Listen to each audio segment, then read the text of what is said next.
தலைவா, தமிழ்நாட்டுக்கு கொடுத்து வைக்கல தலைவா. இழப்பு உனக்கு இல்ல தலைவா, தமிழ்நாட்டுக்கு தான் தலைவா. தமிழ்நாட்டுக்கு மாபெரும் இழப்பு. தளபதி தலைமை அமைச்சரா வராம போனது. தமிழ்நாடு கொடுத்து வச்சது அவ்வளவுதாங்க. தளபதி மட்டும் ஜெயிச்சிருந்தாருன்னு வச்சுக்கோங்களேன், ரோட்லயே அவ்வளவு பஸ் ஓடும். ரோட்டை விட 5 அடி மேல தானே ஓடும். என் தளபதியோட மூளைக்குள்ள ஓடுறதெல்லாம் வெறும் மூளை இல்ல, அதுதான் இருக்குது. அப்பேற்பட்ட தளபதிக்காக தான் நாங்க இவ்வளவும் கஷ்டப்பட்டோம். பணநாயகம் ஜெயிச்சிருச்சுங்க. அந்த செத்து போன 54 பேத்தோட ஆத்மா இந்த தமிழ்நாட்டை சும்மா விடாதுங்க. இந்த மயக்கம் போட்டு விழுந்த அந்த 1000 பேத்துக்கான மயக்கம் தமிழ்நாட்டுக்கு வருங்க. 50 வருஷத்துக்கு ஒரு தடவை வரக்கூடிய அபூர்வமான தேர்தலா இருந்துச்சுங்க. எல்லாம் சதிங்க, எல்லாம் சதி. எங்க தளபதிக்கு விலக வேண்டிய அத்தனை ஓட்டுமே சிங்காநல்லூர்லயும், கிளாம்பாக்கத்திலயும், ஆரப்பாளையத்திலயும், முடிச்சூர்லயும் மாட்டிக்கிச்சுங்க. எல்லா ஊர்ல இருந்தும் அந்தந்த ஊருக்கு போக வேண்டிய மக்கள் தவியாத வச்சுக்கிட்டு இருந்தாங்க. பிளைட்ல வந்து அந்த 10,000 பேர் ஓட்டு போட முடியாமலே ஓடி போயிட்டாங்க. எல்லாம் சதி சதி சதி, தளபதிக்கு எதிரான சதி. அந்த 106 வேட்பாளர்களும் தளபதிக்கு எதிராக தான் சதி பண்ணிருக்காங்க. தளபதி ஓட்டே தளபதிக்கு விழுகாம போயிருச்சுங்க. இப்படி எல்லாம் அவங்க பேச மாட்டாங்கிறது என்னங்க நிச்சயம்? இதையும் பேசுவாங்க, இதுக்கு மேலையும் பேசுவாங்க. இந்த தற்குறிக எது வரைக்கும் பேசுவாங்க அப்படின்னு ஒண்ணு இருக்குல்ல, அவங்களோட தளபதி அடுத்த பட ஷூட்டிங்க்கு போற வரைக்கும் பேசுவாங்க. தளபதியும் இந்த தற்குறிகளோட கோரிக்கையை ஏற்று அடுத்த படம் ஷூட்டிங்க ஆரம்பிச்சிருவாரு. இந்த மேலாஸ்டுக்குள்ள பாருங்க, இதெல்லாம் நடக்கும். இதெல்லாம் நடக்கும்னு சொல்றதுக்கு நம்ம என்ன ஜோசிக்காரங்களா? நடந்தா நடக்கட்டும், நடக்கலன்னா நடக்காம போட்டும், நமக்கு என்னங்க. ஆனா இந்த எலெக்ஷன்ல பல கூத்துகள் நடந்ததுங்க. இது வரைக்கும் எத்தனையோ கூத்துகள் நடந்துச்சுங்க. அதுல ஒரு கூத்து தான் இது வரைக்கும் காரைக்குடியில இருக்கிறவங்களுக்கே காரைக்குடினா என்னன்னு தெரியாம இருந்தது. நம்ம ஏதோ காரை கரைச்சு குடிப்போம், அதுதான் காரைக்குடின்னு நினைச்சுக்கிட்டு இருந்தோம். பாருங்களேன், அது ஒரு தொகுதியாமா. சீமான் போட்டி போடுறேன்னு சொன்னதுக்கு அப்புறம் தான் உலக நாடுகளுக்கே அப்படி ஒரு தொகுதி இருக்கிறது தெரியுது. போன தடவை நடந்த MP தேர்தல்ல காரைக்குடினே ஒரு தொகுதி இல்ல தெரியுமா? அதுக்கு முன்னாடி நடந்த MLA தேர்தல்ல இப்படி ஒரு தொகுதியே இல்லைங்க.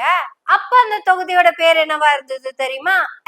தொகுதி தொகுதியா தான் இருந்திருக்கு. சீமான் போய் அங்க நாமினேஷன் போட்டதுக்கு அப்புறம் தான் அந்த தொகுதிக்கு என்ன பேரு வைக்கலானே யோசிச்சிருக்காங்க. சரி, அப்புறம் காரைக்குடின்னு ஏன் தெரியுமா பேர் வந்துச்சு? சீமான் நாமினேஷன் பண்ணி திரும்பி பார்த்தா கார்ல 2 பேர் குடிச்சிட்டு இருந்திருக்காங்க. அப்ப ஒரு கோவம் வந்து, கார்ல குடிக்காதடா, கார்ல குடிக்காத, காரை குடிக்காத. அப்பதான் டக்குன்னு இந்த தொகுதிக்கு காரைக்குடினே பேர் வைப்போம் அப்படின்னு சொல்லி பேர் வச்சிருக்காங்க. இது மட்டும் இல்லாம இன்னொரு கூத்து வேற நடந்திருக்குங்க. அது என்னன்னு கேட்டோம்னா மனித மாண்பாமா. இதுதான் பண்பாடாமா. காசு குடுக்கற எஜமானனை பார்த்தா காசு வாங்கினவன் கூண கும்பிடு போடத்தான் செய்வான். உழைச்சு காசு வாங்குறவனுக்கு இருக்கிற கெத்து ஒளிஞ்சு காசு வாங்குறவனுக்கு இருக்காது. காரைக்குடி தாவேகா வேட்பாளர் வரும்போது வழக்கம் போல டம்மி வேட்பாளரை நிறுத்தி காசு வாங்கிட்டாரு சீமான். அந்த டம்மி வேட்பாளர் யாரு தெரியுமா? யாரு? சித்தி புருஷ சீமான் தாத்தா என்கிற கோமான் தாத்தா தான். அதையே மறந்து காசு கொடுத்தவங்களை பார்த்ததும் ஓடி போய் கட்டி புடிச்சிட்டா. அப்படி தம்பி ஜெயிக்கிறதுக்கு வாழ்த்துக்கள். என்ன சாட்ட மூஞ்சியில தான் ஈயும் ஆடல. நாங்க தான் சொல்றோம்ல தம்பி, உங்க அண்ணன் யாருங்கிறதெல்லாம். இவனையெல்லாம் நம்பி நீங்க சப்போர்ட் பண்ண போனீங்கன்னா உங்களுக்கு தான் பிரச்சனை. யாராச்சும் கேக்குறீங்களா? கூலிக்கு மாரடிக்கிறவன கொள்கை தலைவன்னு சொன்னா இப்படிதான் இருக்கு. இந்த கூத்தும் இது எலெக்ஷன்ல நடந்துச்சு. சரி, தம்பிங்களோட கூத்து தான் இப்படி இருக்குன்னா தற்குறிகளோட கூத்து என்னவா இருக்குன்னு பாக்கணுமா? சாமி, ஒன்னும் சொல்லிக்க வேண்டாம். தலைமை தற்குறி ஓட்டு போடுறப்ப அத்தனை பேர் மைக்கு நீட்டுறாங்க. அந்த பஸ் மேல நின்னு மைக்க பிடிச்சு பேசுற பேச்சுல 1% கூட இந்த மைக்கு இத்தனை மைக்கு முன்னாடி வரலையே. நம்ம கவுண்டமணி ஐயா பாட்டு மாதிரியே பாடிட்டு போயிட்டு இருக்கா. அப்படி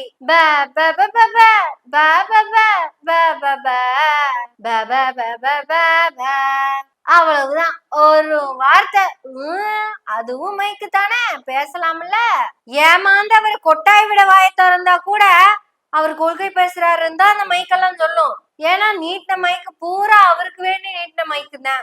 இத்தனையே இருந்தாலும் நம்ம தற்குறி கொள்கை தலைவன் ஒரு வார்த்தை கூட பேசல.